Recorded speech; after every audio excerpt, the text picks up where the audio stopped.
1 अगस्त को supreme court का एक ऐतिहासिक फैसला आता है। सुप्रीम कोर्ट कहता है कि आरक्षित वर्गों के अंदर भी वर्गीकरण किया जा सकता है ताकि रिजर्वेशन का सही फायदा सही लोगों तक पहुंचे। मामले पर विवाद हुआ, कई जगह फैसले के खिलाफ विरोध प्रदर्शन भी हुए। कई वर्ग थे जो आंतरिक वर्गीकरण से खुश नहीं थे, इसलिए फैसले के खिलाफ रिव्यू पिटीशंस भी दायर किए गए। यानी कोर्ट से कहा गया कि आप इस फैसले की तार्किकता पर एक बार फिर से विचार कीजिए। मगर 7 जजों की बेंच ने रिव्यू की गुहार को खारिज कर दिया। यह अपडेट आई है 4 अक्टूबर को, यानी असल फैसले के लगभग 2 महीनों के बाद। हालांकि रिव्यू पिटीशन रिजेक्ट करने का जजमेंट सुप्रीम कोर्ट ने 24 सितंबर को ही लिख दिया था। सुप्रीम कोर्ट ने क्यों अपने फैसले को रिव्यू करने से इनकार कर दिया, रिव्यू पर विचार करने वाले कौन कौन से जज थे और इसके आगे कौन कौन सी संभावनाएं हैं, इन सवालों के जवाब के साथ साथ आपको मामले की पूरी डिटेल्स भी बताएंगे। लेकिन शुरुआत केस के बैकग्राउंड से।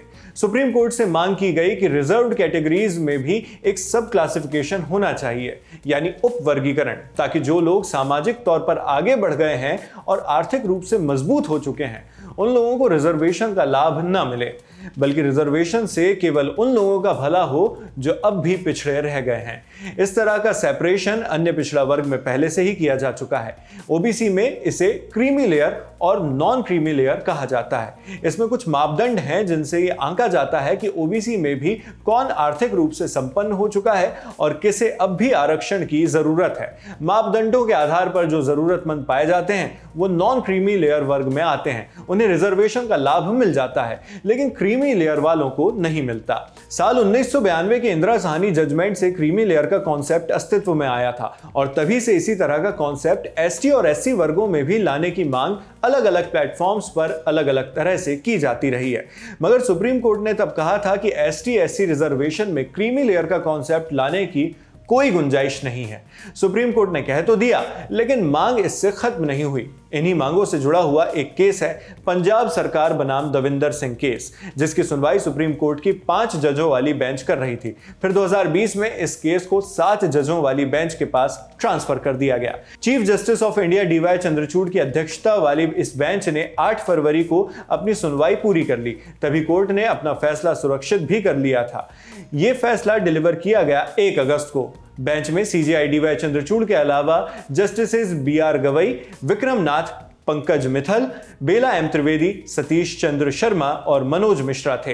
इन 7 जजों ने 6-1 की मेजॉरिटी से अपना फैसला दिया, जिसमें 6 जजों ने सहमति बनाई कि एसटी एससी में उपवर्गीकरण किया जा सकता है, जबकि एक जज ने इस बात से इनकार कर दिया। इनकार करने वाली जज थी जस्टिस बेला एम त्रिवेदी। उन्होंने तर्क दिया था कि सूची में उपवर्ग बनाने से किसी के साथ तरजीह का व्यवहार किया जाएगा, इससे उसी श्रेणी में आने वाले अन्य वर्गों को अपने लाभों से वंचित रहना पड़ेगा। हालांकि जस्टिस त्रिवेदी का ओपिनियन अल्पमत में था, इसलिए जजमेंट इस आधार पर नहीं हुआ।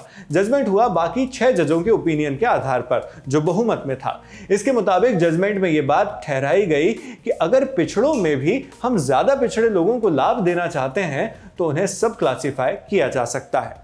इसे कोटे के अंदर कोटा की संज्ञा भी दी गई। हालांकि यह फैसला कोटा विद इन कोटा जितना सिंपल और सीमित नहीं है। 565 पेज लंबे इस फैसले को कई मायनों में इंटरप्रेट किया जा सकता है और इस इंटरप्रेट कर लागू करने का काम किसका है? सरकार का। लेकिन केंद्र सरकार ने इस फैसले के मुताबिक कोई भी फैसला लेने से मना कर दिया है। सरकार ने क्या कहा है वो आगे बताएंगे। फिलहाल फैसले की अगली अदालती प्रक्रिया पर बात करते हैं। सुप्रीम कोर्ट के फैसले से अगर कोई पार्टी संतुष्ट नहीं होती है तो अगला चरण होता है रिव्यू पिटीशन फाइल करने का। तो रिव्यू पिटीशन भी फाइल किए गए, मगर रिव्यू पिटीशन पर ओपन कोर्ट सुनवाई नहीं होती। इन पिटीशंस पर पहले जजेस चेंबर के अंदर बैठकर गौर किया जाता है। इसमें एक कैच ये भी है कि जिन जजों ने ओरिजिनल फैसला दिया था उन्हीं जजों की बेंच उससे संबंधित रिव्यू पिटीशन भी देखती है। सो जिन 7 जजों ने एसटी एससी में उपवर्गीकरण का फैसला दिया था उन्हीं 7 जजों ने रिव्यू पिटीशंस देखे और उन्हीं ने इन रिव्यू पिटीशंस को खारिज करने का फैसला भी लिया। रिव्यू पिटीशन खारिज हो जाने की जानकारी मिली 4 अक्टूबर को, जबकि फैसला जो आया है उसमें तारीख 24 सितंबर की डली थी। 565 पेजेस के असल फैसले के मुकाबले यह फैसला सिर्फ 10 पेज का था। आदेश 4 बिंदुओं पर आया। पहले पॉइंट में कहा गया कि रिव्यू पिटीशन दायर करने की अनुमति दी जाती है। दूसरे पॉइंट में लिखा था कि इन पिटीशंस को ओपन कोर्ट में सुने जाने का आवेदन खारिज किया जाता है। तीसरे में कहा गया कि रिव्यू पिटीशन दायर करने में हुई देरी को माफ किया गया। और चौथा पॉइंट सबसे अहम था। चौथे पॉइंट में कोर्ट ने कहा, रिव्यू पिटिशंस पर गौर करने पर यह पाया गया है कि रिकॉर्ड में कोई त्रुटि नहीं है। सुप्रीम कोर्ट रूल्स 2013 के ऑर्डर नंबर 47 के तहत यह मामला पुनर्विचार के लिए स्थापित नहीं होता है, इसलिए रिव्यू पिटिशंस यानी पुनर्विचार याचिकाएं खारिज की जाती हैं। अब रिव्यू पिटिशन तो खारिज हो गए हैं, आगे क्यूरेटिव पिटिशन का भी एक ऑप्शन खुला हुआ है, मगर ये वाला ऑप्शन अपनाना थोड़ा कठिन और पेचीदा है। जब उसे अपनाया जाएगा तब उस पर भी विस्तृत चर्चा करेंगे। अभी आपको इस मामले में मोदी सरकार का स्टैंड बताते हैं। 1 अगस्त को आए असल फैसले के 8 दिन बाद 9 अगस्त को मोदी सरकार की ओर से प्रेस कॉन्फ्रेंस की गई। ये कॉन्फ्रेंस मोदी कैबिनेट के बैठक के बाद आयोजित की गई थी। इसमें सूचना एवं प्रसारण मंत्री अश्विनी वैष्णव ने प्रेस को संबोधित करते हुए केंद्र सरकार के फैसले के बारे में बताया। उन्होंने कहा, यह सरकार बाबा साहेब भीमराव अंबेडकर के दिए संविधान के लिए प्रतिबद्ध है।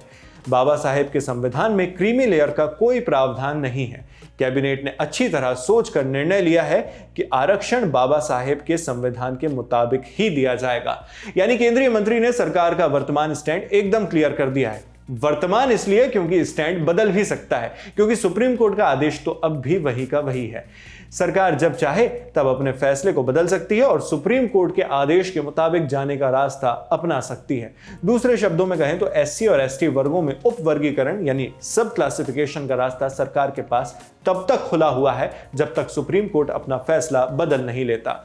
मगर हालिया अपडेट तो यही है कि सुप्रीम कोर्ट ने फैसले पर रिव्यू करने से मना कर दिया है और सरकार ने सब क्लासिफिकेशन से।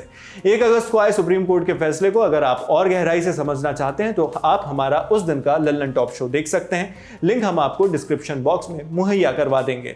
आगे इस मामले में जो भी अपडेट आएगी वो हम आप तक इसी तरह पहुंचाते रहेंगे। आप इस पर क्या सोचते हैं हमें कॉमेंट बॉक्स में लिखकर जरूर बताएं। मेरा नाम है शेख नावेद, कैमरे पर मेरे साथ है रवि, और जिन साथी ने इस वीडियो को एडिट किया है उनका नाम भी आप डिस्क्रिप्शन बॉक्स में देख सकते हैं। देश और दुनिया की खबरों के लिए आप देखते रहिए दी लल्लन टॉप। शुक्रिया।